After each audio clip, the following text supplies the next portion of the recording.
Josiah Doc Scurlock had a choice to make. He could skin on out of the territory while the getting was still good, or risk being put back in chains. Or worse, gunned down like a damn dog in front of his family. Not that Doc Scurlock ever shied away from a fight, mind you. Word had it that he had killed men from New Orleans to Texas, even old Mexico, before making his way up north to work for John Chisholm. And even then, folks just kept turning up kilt around him, be they hostile Apache or feisty stock thieves. All the same, Doc had a family to worry about now, little ones to feed and protect. He could no longer afford to ride out reckless as the devil with young Billy Bonney. Vengeance be damned. Matter of fact, at nearly 31 years of age, Doc had just welcomed a son into this world, his namesake, Josiah Gordon Scurlock Jr. A joyous occasion for any man indeed, but one nonetheless tinged with bitterness given that just 2 months prior he and his wife Antonia had laid their daughter Maria Elena to rest. No, Doc Scurlock was no stranger to burying the dead, nor to keeping gravediggers in business. Killing had always come easy to a man like him, and death just seemed to follow in his wake, even to those whom he loved the most. Doc thought of Texas once more, of a new beginning, a fresh start, someplace where he could lay down his guns and stop looking over his shoulder. Of course, he would need a grub stake, and unfortunately, that meant pulling one last job with Billy the Damn Kid.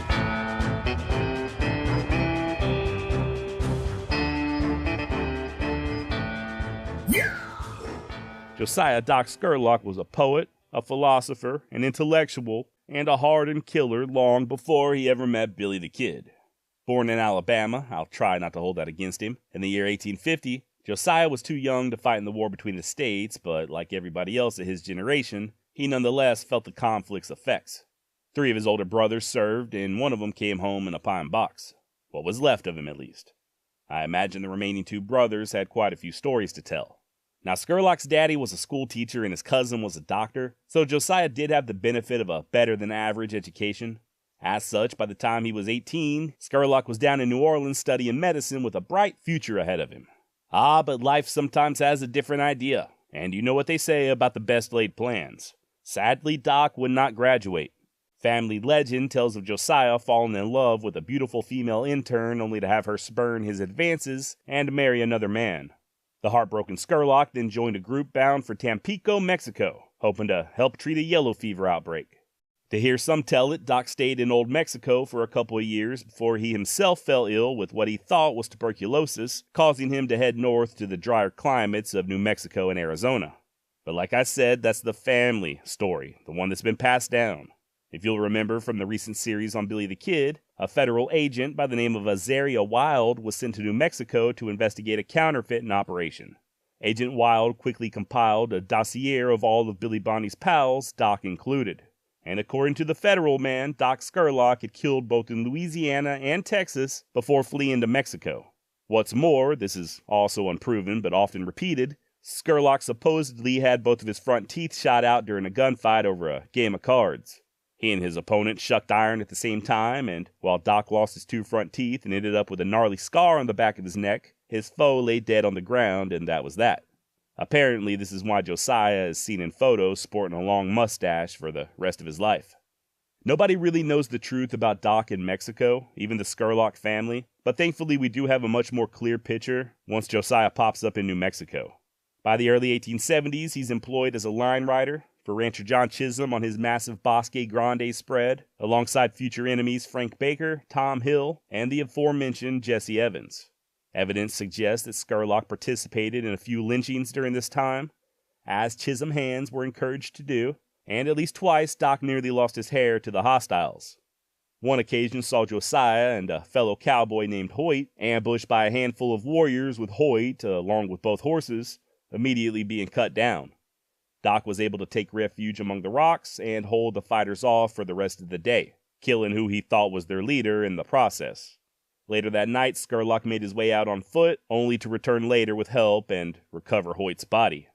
Another incident in September of 1873 saw Doc return to camp one evening only to find another partner dead and scalped, and missing a nose. At one point, Josiah may have participated in a raid against the Mescaleros, a punitive action stemming from the Apache always stealing Mr. Chisholm's horses. And there's at least one story of Scurlock witnessing a little Apache baby getting its head caved in and claiming that it was the most horrible sight he had ever witnessed. Whether it was due to that particular atrocity or the many close encounters with the hostiles, Scurlock called it quits on John Chisholm. The rancher, not happy with Doc's resignation, refused to pony up what money was owed, so Scurlock just took a few of Mr. Chisholm's horses in lieu of a severance package. The 2 wranglers who went in pursuit of Doc were sent back empty-handed after he explained the situation. I get the feeling they kind of sympathized with him, or at very least reckoned they didn't get paid enough to square up against a man such as Doc Scurlock. Josiah then traveled to Arizona for a spell where he befriended future brother-in-law and fellow regulator Charlie Bowdry. The pair possibly opened up a cheese factory before making their way back to New Mexico. Lincoln County, New Mexico, to be exact, on the Ruidoso. They were both employed by one Fernando Herrera, Doc's soon-to-be father-in-law, and became acquainted with the other young men of the area, guys like Dick Brewer and Ab Saunders and Frank and George Coe. Weren't long before this bunch began working together in hopes of, for lack of better words, regulating the rampant stock thievery in the area. As such, Scurlock and the boys would resort to vigilantism, even going so far as busting at least one man out of jail there in Lincoln and stringing him up. Doc would eventually lay claim to his own little spread on the Ruidoso and marry Fernando's daughter, the then 16-year-old Maria Antonia Miguela Herrera. I don't think I'm getting any better at rolling them R's. Anyway, Doc was 28 years old when he got married, and for the most part, things were looking up. Problem is, these old boys were still about half wild, especially Doc's good buddy, Charlie Bowdry. Turns out Charlie and a ne'er-do-well by the name of Frank Freeman got all kinds of drunk one night in Lincoln and began shooting the place up. There was a confrontation with Sheriff Brady, but further violence was avoided as the 2 inebriates were taken to Fort Stanton. Both Bowdry and Freeman were soon released on bail, and rumors began spreading that they planned to return to Lincoln and take care of Sheriff Brady for good. As such, Brady went on the offense. With a posse of soldiers at his disposal, he caught up with the pair at Bowdry's ranch, along with George Coe and our man himself, Doc Scurlock. There was a fight, gunfire was exchanged, and while Bowdry was able to escape, Doc and Coe were arrested.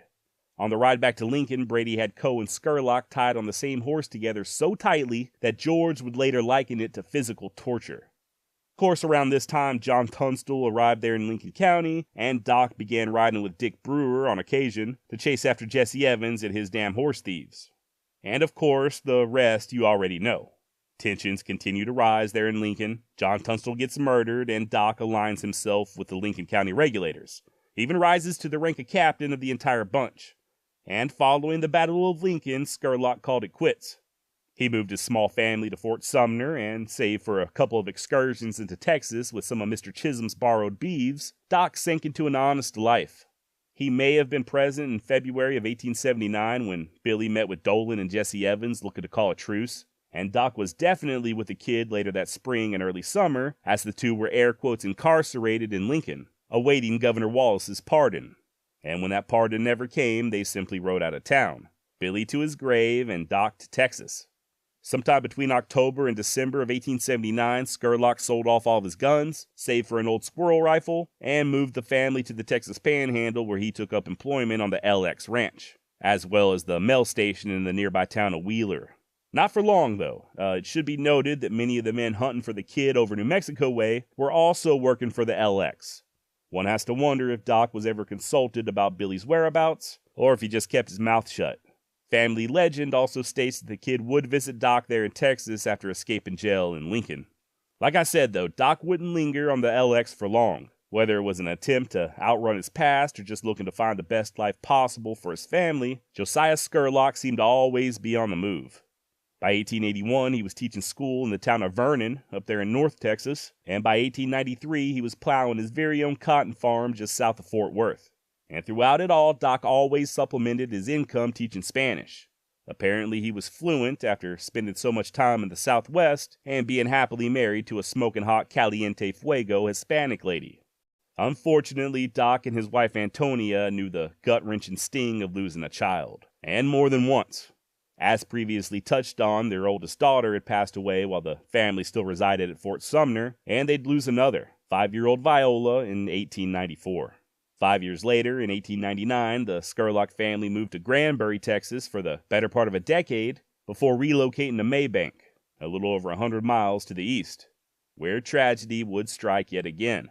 In November of 1912, Doc said adios to Antonia after 38 years of faithful marriage. True to their vows, the couple didn't part until death.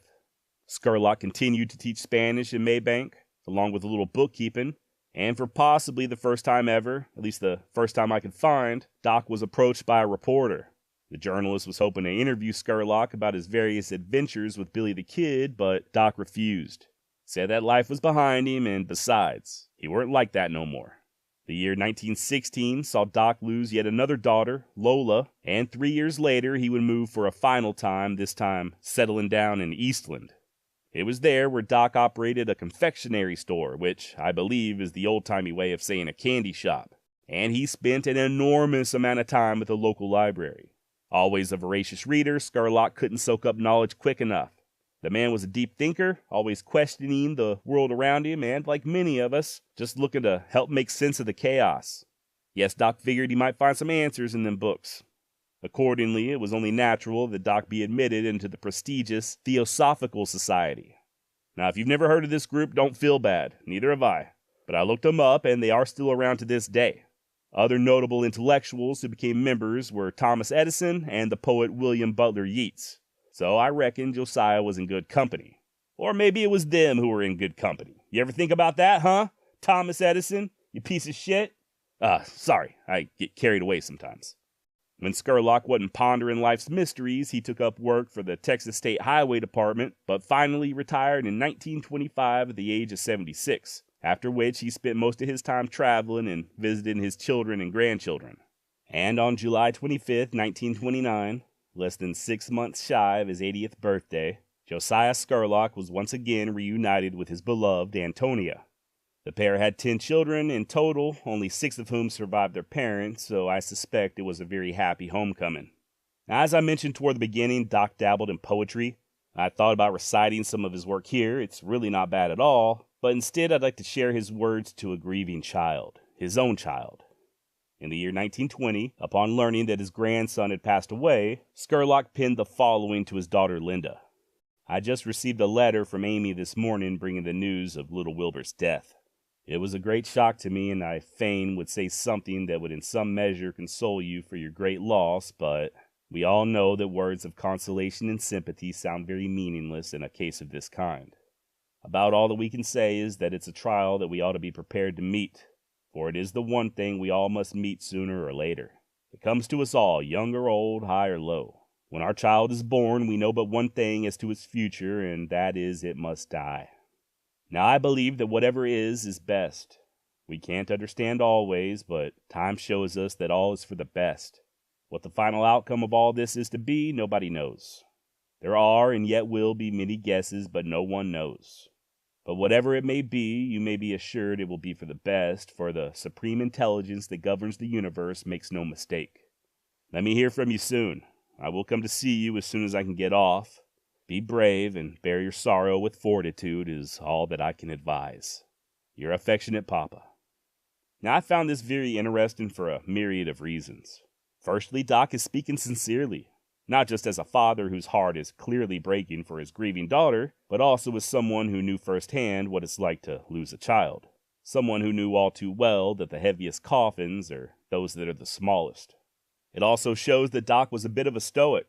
Much like Marcus Aurelius, Scurlock accepted life as it was, on life's terms, and he learned to live in agreement with nature. He knew full well just how fleeting and oftentimes cheap life can be.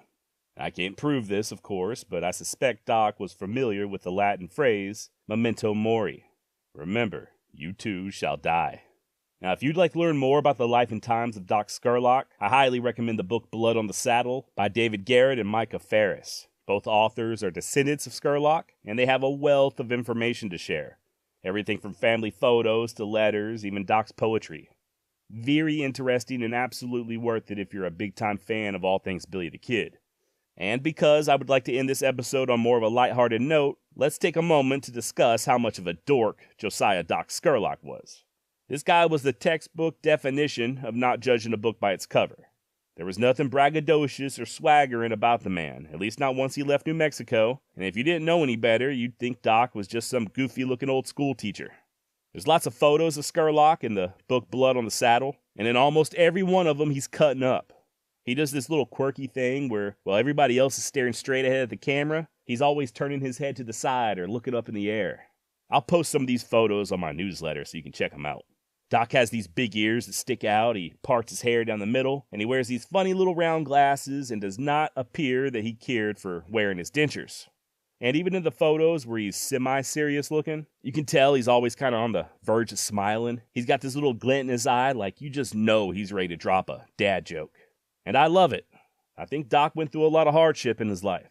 He survived Mexico and the Apache and the Lincoln County War by the hair of his nutsack, and then suffered the unbelievable loss of losing several children, a wife, and at least one grandchild. But through it all, even towards the end, Scurlock tried to share joy, try to make other people laugh, and, I'm just assuming here, but judging by his background as an educator, I'm next to certain he was still spreading knowledge all the way to the end.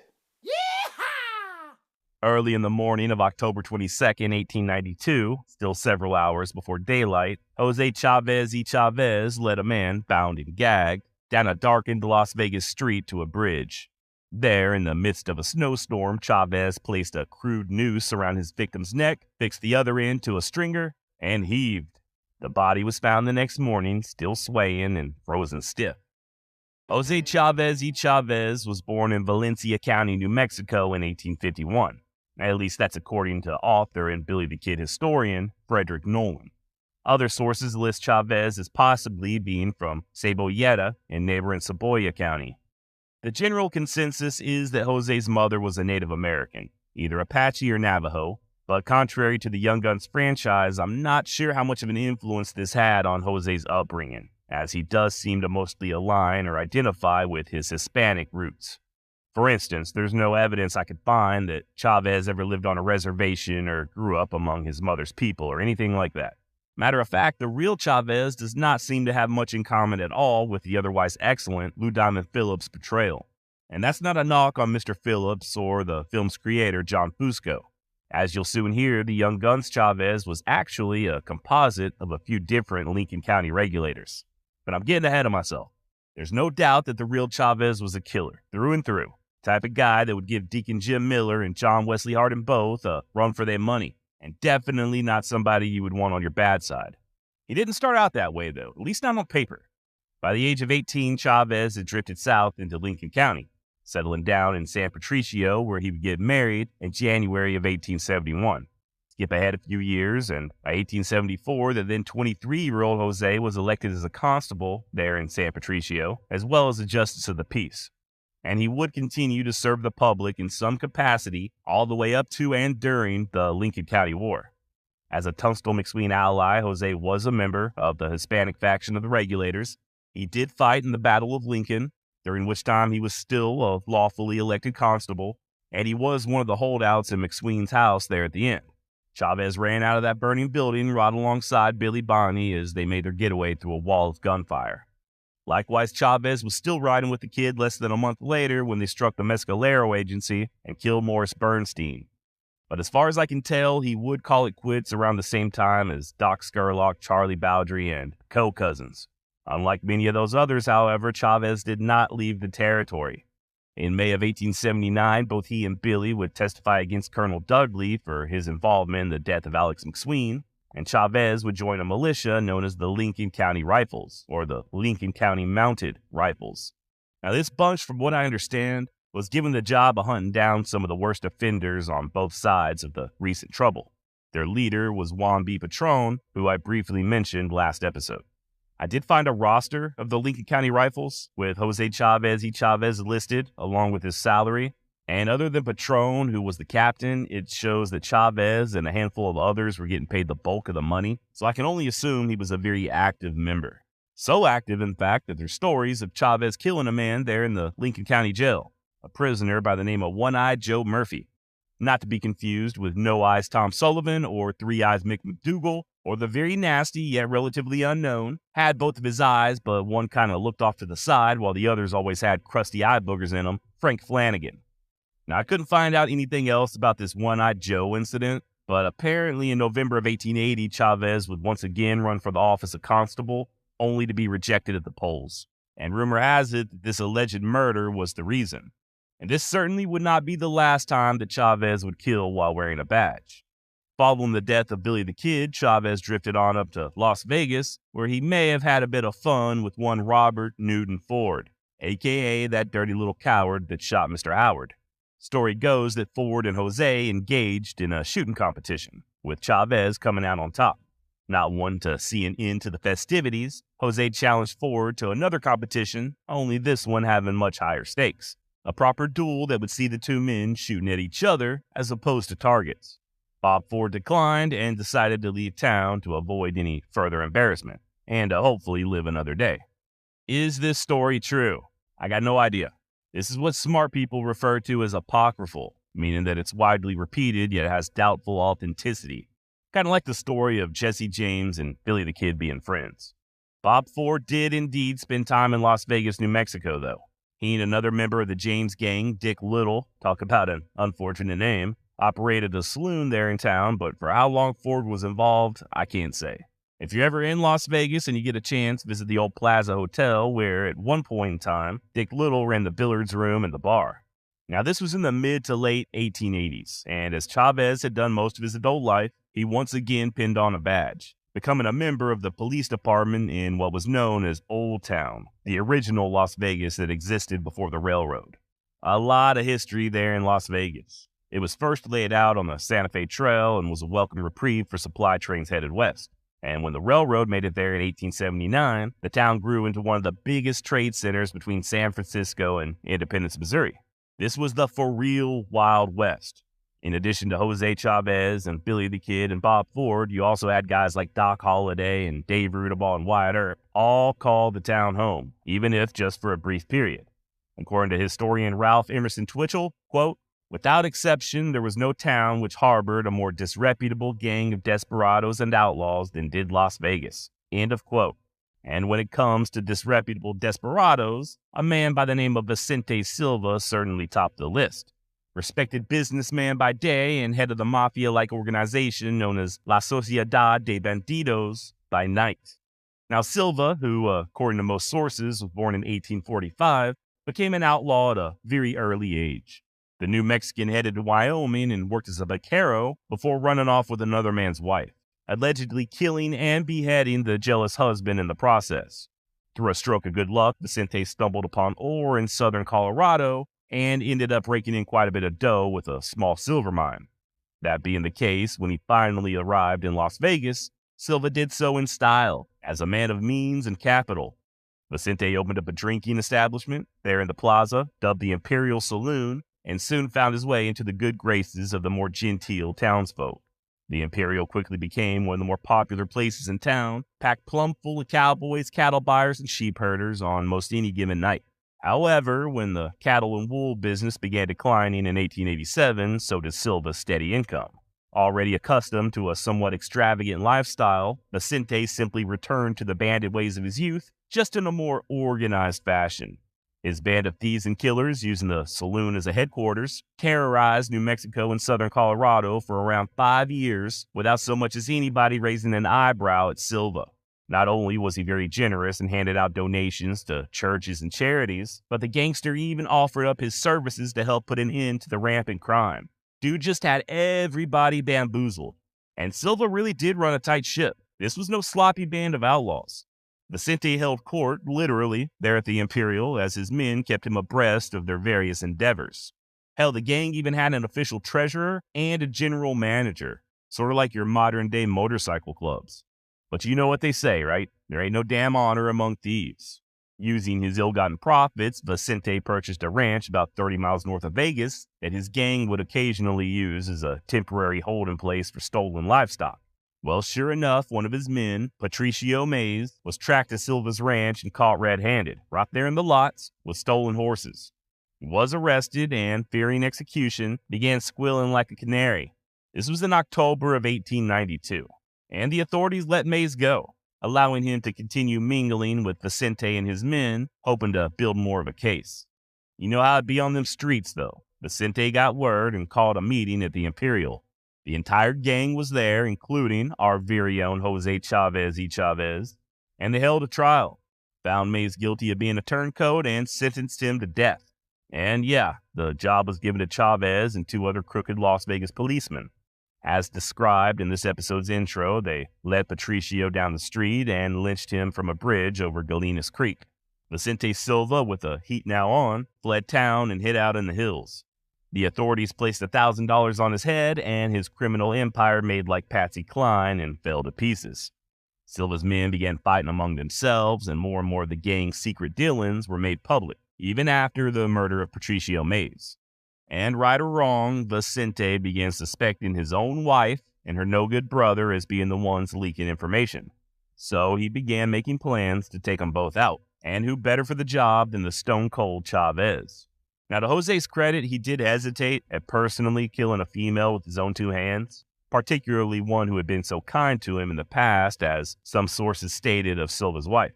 Thus, Vicente altered his plan, saying that he'd be the one to do his wife in if only Jose would help dispose of her body, which he agreed to for the measly sum of $10. In February of 1893, somebody shot and killed Vicente's brother-in-law. I don't think anybody knows who the hitter was. And true to his word, Silva took care of his wife himself, stabbing her dozens of times. Just like with the murder of Patricio Mays, Jose Chavez had two other policemen with him as they dug a grave for Mrs. Silva. One can only imagine what that conversation was like. After all, what kind of a man murders his own wife? And what the hell kind of a payment was $10 anyway? I imagine at very least they figured Vicente was a little too unstable to remain in charge.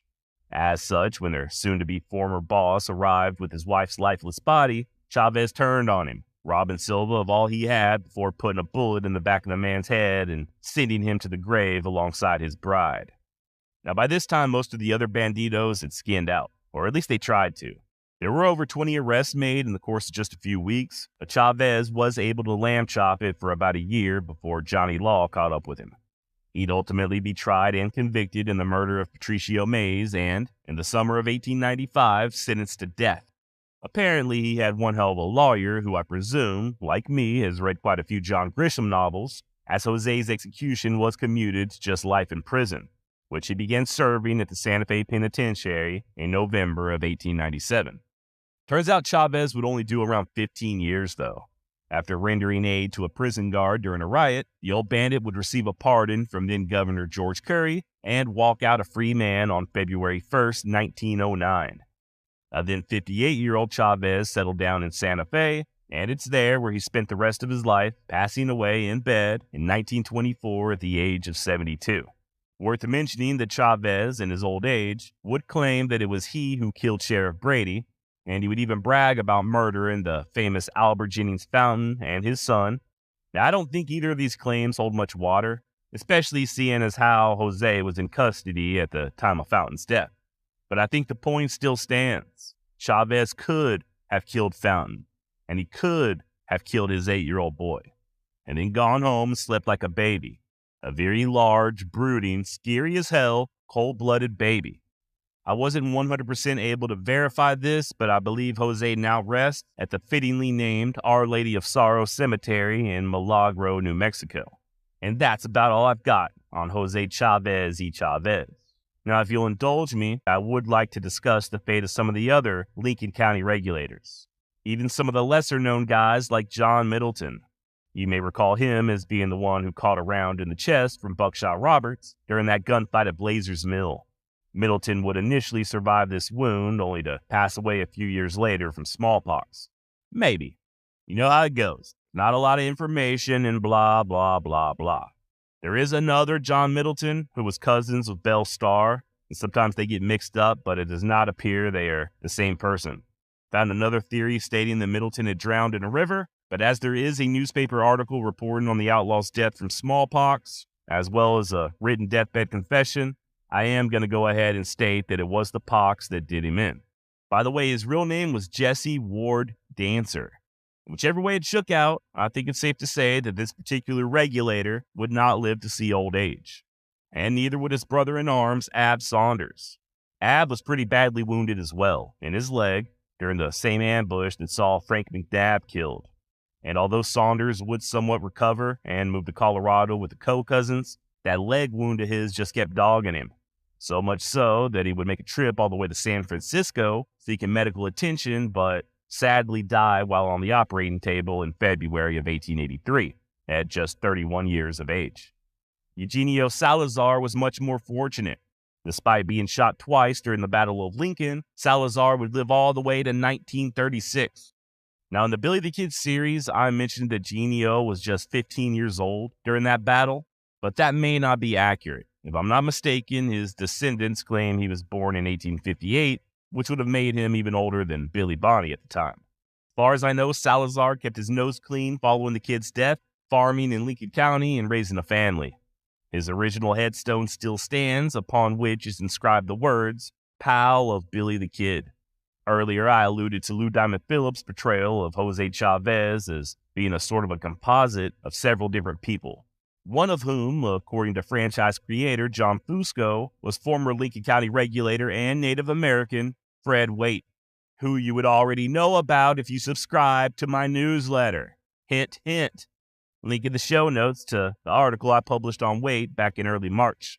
Now, Fred was a pretty interesting candidate for the Hoot Owl Trail, and even more educated than Doc Scurlock.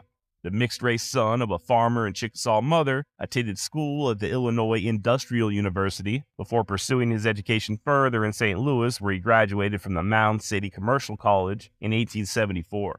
But adventure was a calling. In 1875, Waite, then around 22 years of age, decided to head west and try his hand at being a cowboy. Originally bound for Colorado, Fred instead found himself in New Mexico working for the legendary John Chisholm, just like everybody else. And it really does seem like everybody worked for John Chisholm, right? There's a good reason for that. His ranching empire was massive, kind of like my penis. They didn't call him the cattle king of New Mexico for nothing.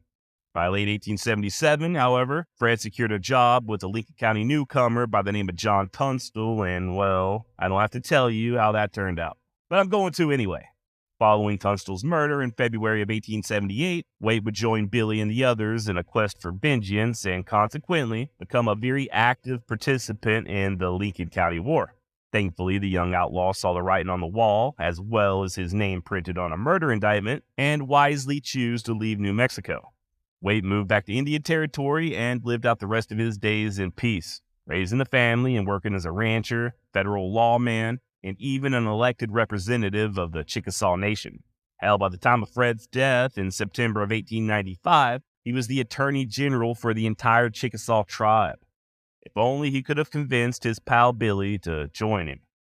Remember Robert Weidenman, employee of John Tunstall and Deputy U.S. Marshal? Yeah, me neither. This poor bastard. Just from what little I've read about him, he does not appear to be very popular. Described by Robert Utley as a pompous blusterer and a busybody, nevertheless, Weidenman was a friend of John Tunstall. He was present when the Englishman was murdered, and he was a Lincoln County regulator. Weidenman would testify against Jesse Evans in 1878, and then, just like Fred Waite, promptly get the hell out of New Mexico altogether. Rob spent some time in London, England, paying his respects to the Tunstall family before moving to New York and getting involved in politics. Ugh. Weidenman died there in the Empire State in 1930 at the grand old age of 78. Next up, we got Henry Newton Brown. This is a good one. If I had any sense at all, I'd turn Brown's story into its very own episode. Too bad I'm ignorant. An orphan from Missouri, Henry punched cattle prior to the Lincoln County War, worked for John Tunstall, and was an active participant in the hostilities. Just like Fred Waite, Brown helped murder Sheriff Brady, and he was present for the gunfight at Blazer's Mill. However, when what was left of the regulators trailed all them stolen horses over to the Texas Panhandle, Brown decided to stay behind and make Tascosa his home. He would even become a lawman there, albeit temporarily. Evidently, Henry had a bit of a temper, and he kept getting into fistfights with the townsfolk. As such, he found himself quickly out of a job. He then drifted up through Indian Territory before finally, in 1882, landing another job in law enforcement, this time as the Marshal of Caldwell, Kansas. Now, Caldwell was a rough town, but Henry and another outlaw turned lawman, Ben Wheeler, made quick work of it. Brown did such a bang-up job that the grateful citizens gifted him with a fancy engraved Winchester rifle, one which he put to use about a year later when he dispatched a feisty gambler by the name of Newt Broyce. Everything was going hunky-dory. Brown even got married to a nice young lady, one with a college education no less, and was lauded by many as one of the most effective lawmen they had ever seen. But I reckon old habits die hard, and sometimes that easy money is just a little too tempting. In the spring of 1884, Henry Newton Brown and Ben Wheeler left Caldwell saying they was headed to the territory to track down a wanted killer. Truth was, they were just trotting on up to the town of Medicine Lodge, some 70 miles to the northwest, to rob the damn bank. And it was a total and complete shit show. 2 bank employees got killed, and the 2 lawmen, with another couple of outlaw accomplices they picked up along the way, fled town under a hell of gunfire, completely empty-handed. They weren't able to even steal 1 damn red cent, and they left 2 dead people in their wake. Brown and company were pursued and arrested just a few miles outside of town. Once back in Medicine Lodge and behind bars, Henry penned what I imagine was a very awkward to write letter to his young bride. "Darling wife, I am in jail here. 4 of us tried to rob the bank, and 1 man shot one of the men in the bank. I want you to come see me as soon as you can. I will send you all of my things, and you can sell them, but keep the Winchester. It is hard for me to write this letter, but it was all for you, my sweet wife, and for the love that I have for you. Do not go back on me. If you do, it will kill me. Be true to me as long as you live, and come to see me if you think enough of me. My love is just the same as it always was. Oh, how I did hate to leave you last Sunday evening, but I did not think this would happen. I thought we could take the money and not have any trouble with it, but a man's fondest hopes are sometimes broken with trouble. We would not have been arrested, but one of our horses gave out and we could not leave the man behind. I do not know what to write. Do the best you can with everything. I want you to send me some clothes, sell all the things you don't need, and have your picture taken and sent to me. If a mob does not kill us, we'll come out all right after a while. Maud, I did not shoot anyone, and I didn't want the others to kill anyone. But they did, and that's about all there is to it. Now, my darling wife, goodbye. Signed, H.N. Brown." And Henry may have fibbed there a little, as he is named by many sources as the one who actually killed the bank president, Wiley Payne. What's more, Brown weren't no tenderfoot. He had spent plenty of time in rough territory, and he knew full well that his mention of a mob weren't just idle talk. Sure as shit they were coming as soon as the sun went down. And you bet your ass that when they did, the prisoners were ready. They had all shimmied out of their shackles, more or less, and as the vigilantes busted in, they made a run for it. It was all for naught, though. As Henry Newton Brown was making his getaway at just 27 years of age, he received both barrels from a shotgun at damn near point-blank range. Wheeler likewise was cut down, but lived long enough to be summarily hung from a nearby elm tree that very night, along with them other 2. And as it turned out, Henry's darling wife does not appear to have remembered him fondly. She moved to Indiana, remarried, and years later, when she wrote her biography, barely mentions her first husband, writing simply, quote, "Mr. Brown passed away many years ago," end quote. So there you go on Henry Newton Brown. But I can hear you right now. Josh, what about Billy's other compadres, the ones that got arrested with him over at Stinking Springs? You mean Billy Wilson, Tom Pickett, and Dave Rudabaugh? Well, okay. Now, I'm not going to rehash Dave Rudabaugh's story, as I have an entire episode on him. But long story short, Rudabaugh was sentenced to hang for the murder of Las Vegas deputy Lino Valdez. And just like everybody else in the Old West, Dave Rudabaugh escaped. How shitty were the jails back in those days? Good Lord. I think there was almost an expectation that if you got arrested, no big deal, you could just easily escape. The most commonly accepted story is that Dave fled to Old Mexico, where in February of 1886, he was shot and beheaded. Once again, check out that episode I did on Dave Rudabaugh for all the juicy details. This guy really was like the Forrest Gump of the Old West. He was just involved with everything. But what about Tom Pickett and Billy Wilson? Following their arrest at Stinking Springs, Pickett was released on bail and disappeared into the wind. Wilson would stick around long enough to receive a prison sentence, but would escape after just doing about a year. Or was it 7 years? Or did he escape before his sentence even began? As always, the truth is hard to come by, and in the case of Billy Wilson, I didn't really have time to dive headfirst into the man. No offense to Dave Rudabaugh, at least not as much as I would prefer to. I am hoping to revisit both him and Tom Pickett in the future, as what I did find out was more than enough to pique my curiosity. For instance, there's a possibility that both men returned to Lincoln County, New Mexico, where, in 1884, they allegedly participated in a quadruple murder. Story goes that the two outlaws, along with a couple of other reprobates by the name of Pony Williams and Yank Bill, were on a several-day drunk over in Seven Rivers when they noticed 9 Hispanic laborers approaching town on foot. The workers, all of them unarmed, had come to restock up on supplies. At least that was the plan before the intoxicated bandits stepped out of a cantina and opened up fire unprovoked, killing 4 of the men and sending the rest running for their lives. Wilson, Pickett, and them other 2 were all charged with murder, and a price was put on their head, $500 per man. Hell, even Pat Garrett was sent in to hunt the murderous dogs down. But as fate would have it, nobody would ever be held accountable. Now, when I first learned of this, my initial thought was, of course not.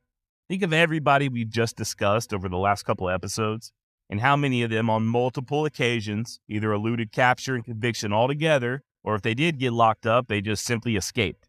As much as I despise mob justice, and I do despise it, I also understand it.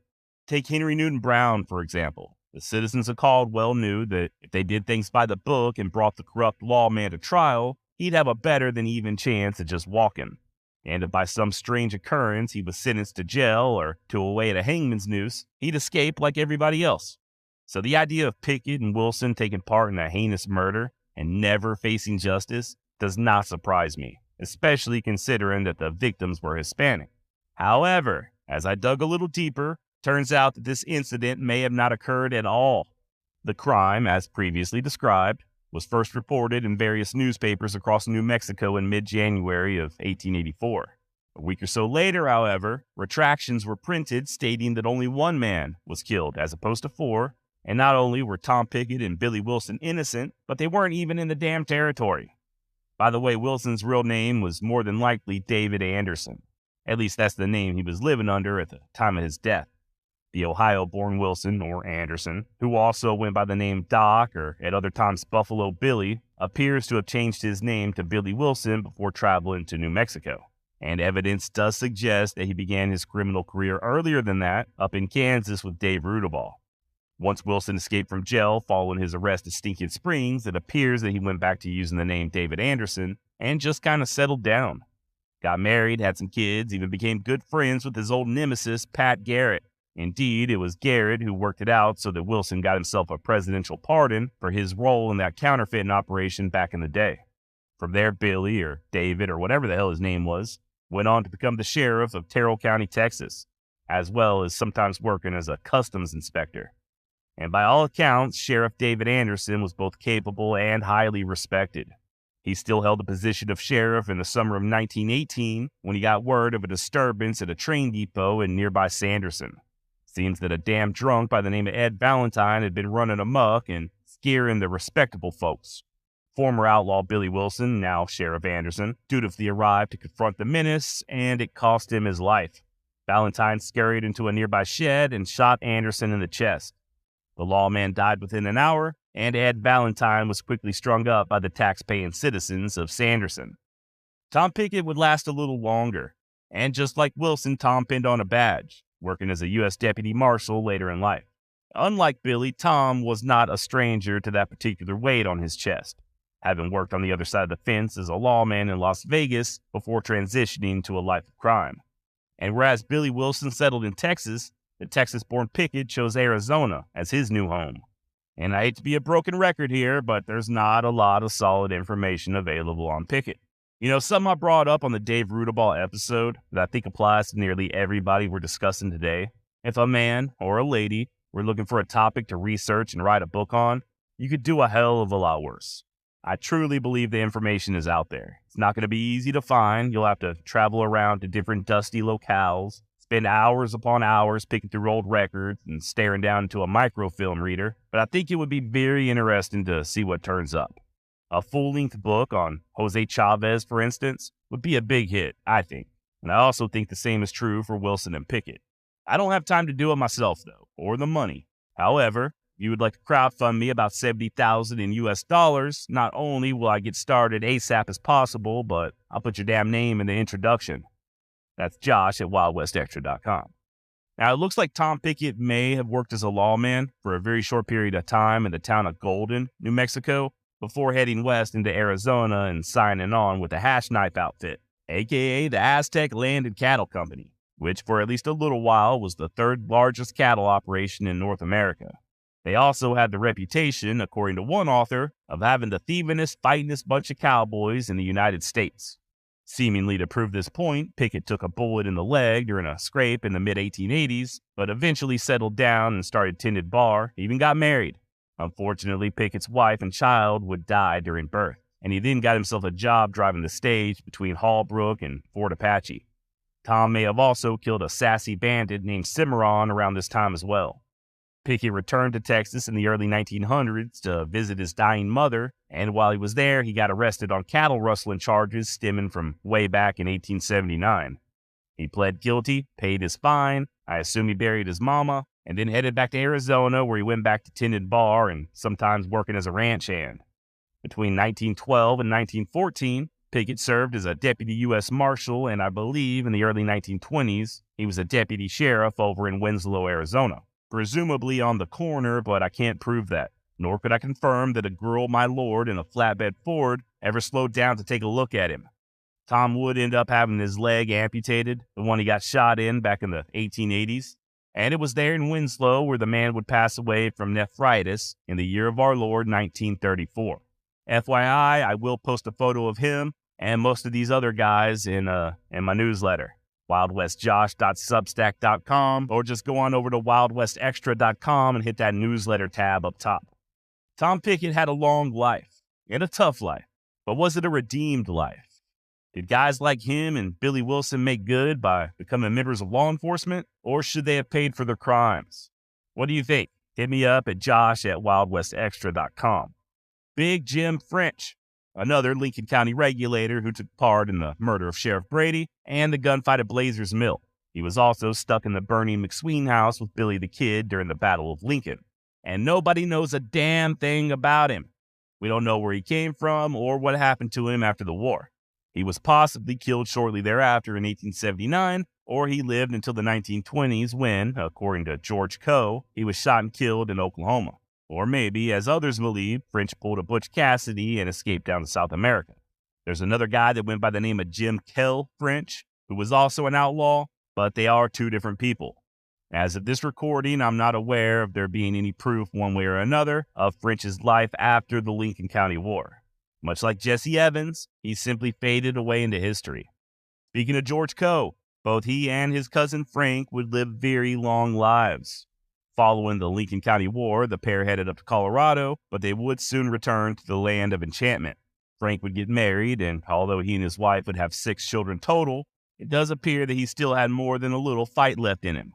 There are rumors that Frank lynched a man in 1880, and by 1898, the then 47-year-old Frank Coe definitely shot and killed a man who was trying to date his 16-year-old daughter.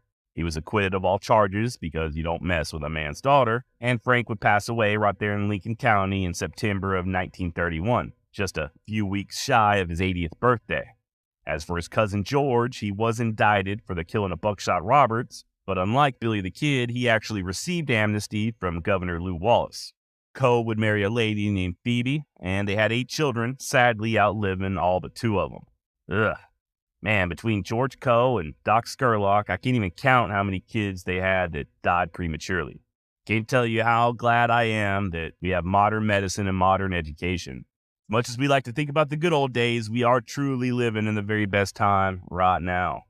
Okay, back to George Coe. He did live a relatively quiet life once he returned to New Mexico, published a book known as Frontier Fighter, and in November of 1941, at the age of 85, George Coe passed away. The last surviving regulator, so far as I can tell. 1941. Had George lived just a few weeks longer, he would have heard about the attack on Pearl Harbor.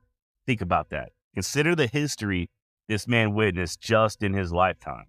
George was born in 1856, before the Civil War. He was punching cattle as a teenager in New Mexico in the early 1870s, when getting killed by an Apache was a very real threat.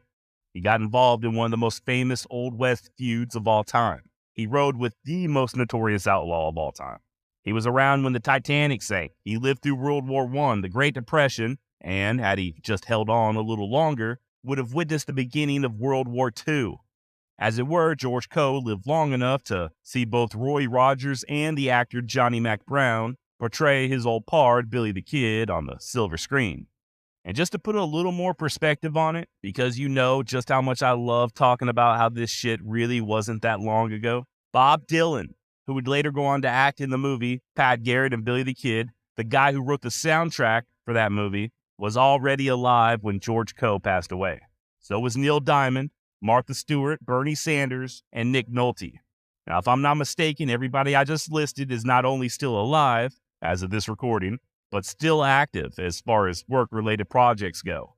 And hell, one of them smoked weed with Snoop Dogg, Martha Stewart, and they were all sucking in air, hearts beating, at the same time as George Coe. That's how close we are to the Old West. And I think that's about all I've got on the various pals and associates of Billy the Kid. I have been chided over not discussing Billy the Kid's body count in the recent series on Billy the Kid. And honestly, when it comes to Billy's body count, bro, I don't know. You had Paulita Maxwell for sure. There were several other women there at Fort Sumner. Billy had girls everywhere, though. San Patricio, Las Vegas. I'm sure he had a few in Mesilla. It would be impossible for me to determine the dude's body count. I don't even know my own body. Oh, not that kind of body count. You meant how many people did he kill? Okay. Let's see. Well, Billy killed Wendy Cahill in Arizona. That was body number 1.